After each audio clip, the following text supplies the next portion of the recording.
Bien. Waouh. Notre système émotionnel, il est quand même bizarre. On se raconte plein d'histoires dans notre tête, mais nos émotions, elles ne sont pas ici. Ou plutôt, elles sont à l'intérieur de notre cerveau reptilien et notre système limbique qu'on appelle le cerveau émotionnel. Mais c'est ici qu'on les ressent. Et on a 10 minutes pour vous faire travailler ce truc-là, si vous êtes d'accord. Vous êtes volontaire? Ouais, vous êtes volontaire pour de vrai? Ouais. Ah, ok. Ouais. Bon. Vous prenez à droite ou à gauche? Montrez-moi avec vos mains. Ouais. Bien. Est-ce qu'il y en a qui prennent de ce côté-là? Bon, on a déjà fait la moitié du travail. Ouais, parce qu'on croit qu'on a le choix. Parce que notre tête, elle nous raconte toujours plein d'histoires. Vous savez, on se raconte des trucs, on blablate, on parle de nos émotions. Mais en fait, les émotions, c'est toujours pas là. C'est en bas. Soit on est dans le déni du danger, c'est-à-dire qu'on ferme les yeux, on monte dans la voiture d'un mec bourré et on roule à pleine allure, et tout va bien parce qu'on est heureux. Soit on accepte que quand on est face à un danger, ben on ressent quelque chose, c'est normal. Quand le danger est réel, il est urgent de survivre. À quoi ça sert, ça, là? Bon, à se déplacer, c'est vrai, à faire des trucs sympas, à faire l'amour, à discuter, à se prendre dans les bras, à se faire des câlins, ça c'est bien. Mais en fait, on a un système nerveux autonome. Le système nerveux autonome, il a une fonction très simple, c'est celle-là, survivre. C'est-à-dire qu'on est équipé à l'intérieur de nous pour survivre. Et j'ai une bonne nouvelle pour vous, là, il y a 100% des gens qui ont survécu. Est-ce que quelqu'un ici dans la salle n'a pas survécu? Non, mais c'est vrai, parce que quand même, on ne va pas se leurrer, on a tous des traumas. Tous. Si quelqu'un n'a pas de trauma, c'est qu'il ne le sait pas, en fait. On a tous été embêtés quand on était petits, nos parents, quand on pleurait dans le lit, ne sont pas venus nous consoler, et ça ne va pas du tout, et le petit, il a l'impression qu'il va mourir tout seul dans sa chambre, tous les parents connaissent ça. Du coup, notre système nerveux autonome, lui, son job, c'est nous faire survivre. Et quand on regarde le climat, on a quand même des questions un peu bizarres qui traînent dans notre tête. Quand moi, ça m'est arrivé, j'étais au Marais Poitevin. C'est super joli d'ailleurs, il y a plein de moustiques, ça pique. Et à cet endroit-là, j'avais emmené un petit bouquin qu'on m'avait donné qui s'appelait « Comment tout peut s'effondrer ». Bon, c'est vrai que comme titre de livre, il est quand même mieux que pour partir en vacances. Mais d'habitude, j'emmène des bouquins de psycho qui disent psychotraumatisme, comment les soigner. Bref, j'ai lu ce livre-là, et d'un coup, j'ai vu toutes les molécules de carbone voler dans le ciel. Je voyais des mégots de partout. Et j'étais là, mais c'est horrible en fait. Je laisse mes enfants dans un monde où ils vont mourir asphyxiés. Voilà, ça c'était ma crise d'éco-anxiété. À partir de là, je me suis dit, bon, on a quand même un problème. C'est soit moi qui déboulonne, ce qui est tout à fait possible. Je suis psy, il ne faut pas oublier. Soit il y a quelque chose qui réellement coince. Moi, je ne savais pas. On ne m'avait pas dit. On m'avait dit, ça va, si tu consommes, tu seras heureux. Super. J'avais adhéré au programme, c'était très bien. Mais mon SNA, SNA, système nerveux autonome, lui, il me disait, non, là, Yvan Marc, respire un coup, là, tu as un gros problème, là. Tu es en train de réaliser qu'il y a un énorme danger qui arrive et il va falloir survivre. Waouh, survivre. Qu'est-ce que c'est le mode survie? Le mode survie, ouais, l'Homo sapiens, on a le même problème que le ver de terre, le hérisson, celui que vous voulez. On est exactement pareil que le survivre. La première chose, quand on prend conscience des enjeux écologiques, c'est la surprise. J'adore, merci. Ça fait trop plaisir. Non, mais c'est vrai, c'est surprise. Au début, je pensais faire un grand cri, mais je me suis dit, je vais leur faire peur, ça va être nul. Donc la surprise. La surprise, c'est quoi? C'est un multiplicateur émotionnel. Si c'est tous vos copains qui sont là, qui disent « Joyeux anniversaire !» bah, tout le monde fait « Ouais, super !» On était super contents. Si on vous dit « Ah, on va tous mourir cramés !» bah, ça ne va pas du tout.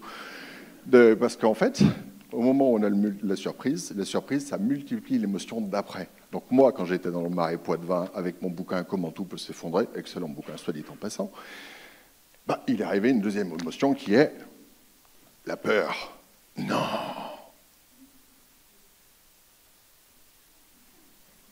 Ça, c'est quand on a vachement peur. Parce qu'on a deux mécanismes face à la peur. Le mode survie, soit, mais soit on peut affronter le danger, dire quoi, qu'est-ce que t'attends? Soit on va le fuir, mais bon, affronter le climat, je ne vois pas comment on va pouvoir faire. Casser la gueule quand même aux molécules de carbone, ça va être compliqué. Du coup, il nous reste avec la sidération. Oh. Et la peur, c'est l'émotion qui nous protège du danger. Du coup, je me suis mis super en colère. J'étais en colère contre l'humanité en entier. Bon, évidemment, quand tous les sociopathes qu'on appelle décideurs, ça dépend des fois, on peut être très en colère. On se dit, mais tiens, ils ont juste oublié un truc, ça s'appelle l'empathie. Moi, je ne sais pas, mais c'est ce que je me suis dit quand j'étais vachement en colère. Après, ben évidemment, j'étais profondément triste, parce qu'à l'intérieur de moi, j'entendais bien que j'avais plus d'espoir, quoi. Je me disais, ben, ça va être horrible, en fait. Moi qui ai bien aimé Walking Dead, je me disais, ça y est, c'est parti. Ça va être l'horreur. Du coup, je me suis dit, mais c'est moi qui suis un monstre, j'ai fait des enfants. Et je leur dis, les gars, ça c'est les zombies, bah vous, il va falloir survivre. Désolé. Et bah, comment je vais faire? Je me suis vraiment dit, j'aurais pas dû faire des enfants. Vraiment, je l'ai pensé pour de vrai. Et du coup, évidemment, tout ce monde-là m'a dégoûté. Moi qui suis plutôt, je suis psychologue, j'accompagne des gens qui sont désespérés, puis je les aime bien, les homo sapiens, ils sont sympas. Ils sont un peu bizarres des fois, ils adorent le pouvoir, ils adorent ce genre de truc, mais quand même, ce sont des animaux sympas. Et je me suis mis à plus les aimer, en fait. Je me suis dit, c'est quoi cette espèce? Elle bousille son environnement. C'est stupide, on dirait un frelon asiatique.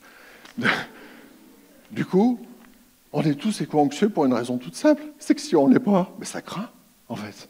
Alors, on n'est pas tous éco-anxieux. Moi, je ne suis pas d'accord avec la définition du dictionnaire pour une raison simple, c'est qu'elle parle que de l'anxiété.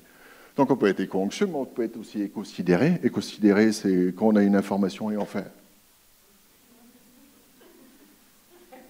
Voilà, c'est ça, éco-sidéré. Donc, ceux qui sont dans le déni climatique, hormis les sociopathes, eux, ils sont éco-sidérés. D'accord? Donc, ils ont bugué, en fait. Leur système, ils sont en Macintosh 3.5 ou je ne sais pas quoi. Les éco-furax, ça, je fais partie des éco-furax, c'est-à-dire, moi, je ne suis pas anxieux, je suis juste super en pétard, quoi. Les éco-culpabilisés, ça, c'est ceux, vous savez, ils vont acheter un avocat, ils se disent, non, mais l'avocat, ça finance la drogue, en fait. Ça, c'est la tête. Les éco-désespérés, ça, c'est, on ne va jamais survivre.